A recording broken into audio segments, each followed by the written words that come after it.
Okay, let's jump right into a truly fascinating modern paradox. We live in an era where we have access to literally more self-help knowledge, more theories, and more step-by-step guides than any other generation in human history. It's everywhere, right? Yet, for so many of us, consuming all of this information isn't actually helping. In fact, it's often the exact thing keeping us stuck. Today, we're unpacking the profound insights from a text called 12 Steps to a Good Life by Thomas Aletheia. We're going to take a really close look at the trap of endless searching and why amassing this giant mountain of knowledge might just be the very thing preventing you from actually living a good life. So, I want to start by asking an uncomfortable, but honestly, absolutely necessary question. Why does trying to fix ourselves so often leave us feeling even more broken? Look, we all know that deep, unnameable tension. You know, that quiet, persistent ache or dissatisfaction hanging out in the background of our lives. And what do we do when we feel it? Well, we try to quiet that chaotic feeling by chasing distractions. We scroll through endless articles, we buy another book, we chase these temporary highs, just hoping to find that missing piece or that one answer that feels just out of reach. But despite all that consuming, the void is still there. And that brings us to a really stark realization from the source text. It was originally spoken by a recovery group member named Kim, and she asked, "You probably know everything here, but can you live it?" This is absolutely crucial. This is the exact moment we need to pivot our entire focus. Because the problem isn't that we lack the answers. As the author points out, the wisdom of the Stoics, the Buddha, modern psychology, it's all been around for ages. The real issue is that passively consuming information is incredibly easy. The incredibly difficult, totally unglamorous task is actually applying that wisdom to our daily lives. Which leads us perfectly into a phenomenon that puts a name to our behavior: action faking. Think about it. Collecting data, downloading the absolute newest productivity app, hoarding advice. It's so often just a dopamine-driven trap. It's a highly sophisticated form of avoidance. You feel like you're doing the work because, hey, you're reading about doing the work. But as the text notes, a book about knowledge is not actual knowledge. A stack of books, whether they're physical or digital, is just ink on a page or bits on a disk if they aren't absorbed and put into practice. To show you just how deep this trap really goes, the author shares a highly relatable, incredibly personal story that spans decades. Get this, he read his first self-help book back in the 1960s. Yet, for the next several decades, despite all this seeking, he suffered from intense anxiety and spent 27 years drinking just to numb the pain. And even after getting sober, he fell right into a digital hoarding trap. He amassed hundreds of thousands of digital files on personal development. He actually had a full-blown panic attack when he accidentally deleted a file containing 300 book summaries. It was right then that he realized the sheer absurdity of it all. He was stuck in the gathering gear phase of his own hero's journey, just churning through information, terrified he might miss some magical secret and accomplishing absolutely nothing in the process. So let's explore part 1, the perennial struggle in facing our internal reality. Why would we rather search endlessly than do the actual work? To understand this, we have to look at the psychology behind our behavior. We really need to get to the core of what the author calls the perennial struggle. This is that universal human discomfort. It's the deep inner conflict between who we currently are and who we desperately want to be. And how does it show up? Existential emptiness, a desperate need for control, chronic indecision, imposter syndrome.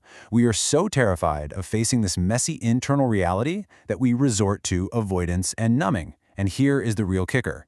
Endless self-improvement searching? It's just another form of numbing.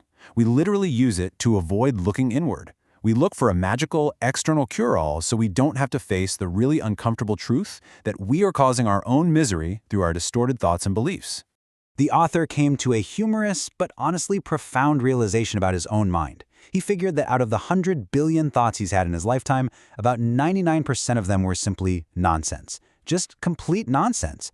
Our internal narratives are packed with thinking errors, magical thinking, and societal fallacies. If we buy into every single thought that pops into our heads, we stay trapped in a total illusion. Our thoughts are so tightly wound up with our feelings, and when they don't match reality, we experience immense discomfort. So what do? We go right back to searching for a new thought to replace the old ones, and the pointless cycle keeps right on spinning. There's a powerful Zen proverb the author uses to anchor this idea. The finger that points at the moon is not the moon. It's a brilliant way of saying we constantly confuse the map for the territory. Words, definitions, self-help theories, they are just fingers pointing at the truth. But if you spend your entire life just collecting and analyzing the pointing fingers, the books, the podcasts, the endless lectures, you're never actually going to experience the moon. You'll never experience true growth. Eventually, you have to stop looking at the finger and look at what it's actually pointing to. All right, moving into part 2, shifting from seeking to doing, and finally escaping the trap. How do we get off this self-improvement hamster wheel?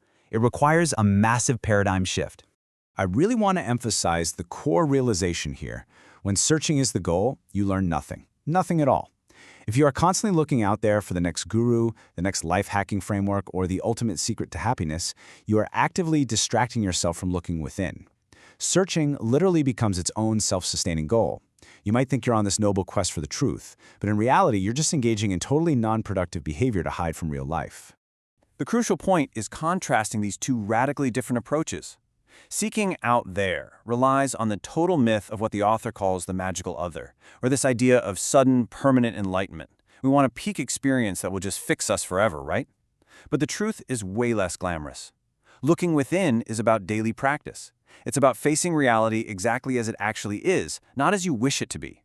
It's about doing the actual, tedious, everyday work of living well, day in and day out, without the promise of some permanent state of blissful perfection.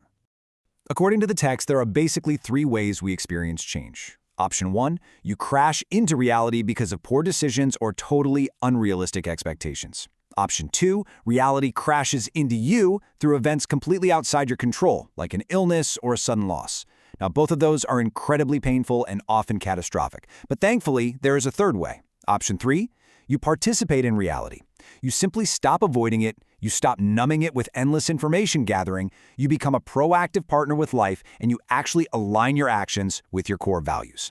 So what does participating in reality actually look like? Well, it looks like structure and it looks like action.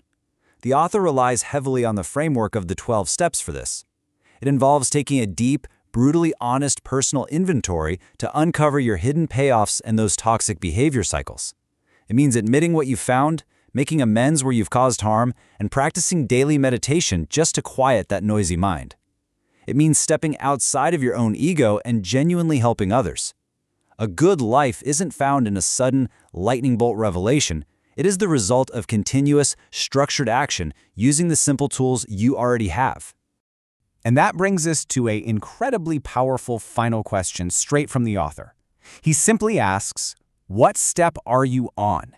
This is a direct challenge to break the 4th wall of your own life. It is time to stop the endless, pointless consumption of information. Take the knowledge and the wisdom you already possess, right now, in this exact moment, and go to work. Your journey is your own. It cannot be lived vicariously through another book or another theory. So ask yourself today, what action are you avoiding, and what real step are you going to take right now?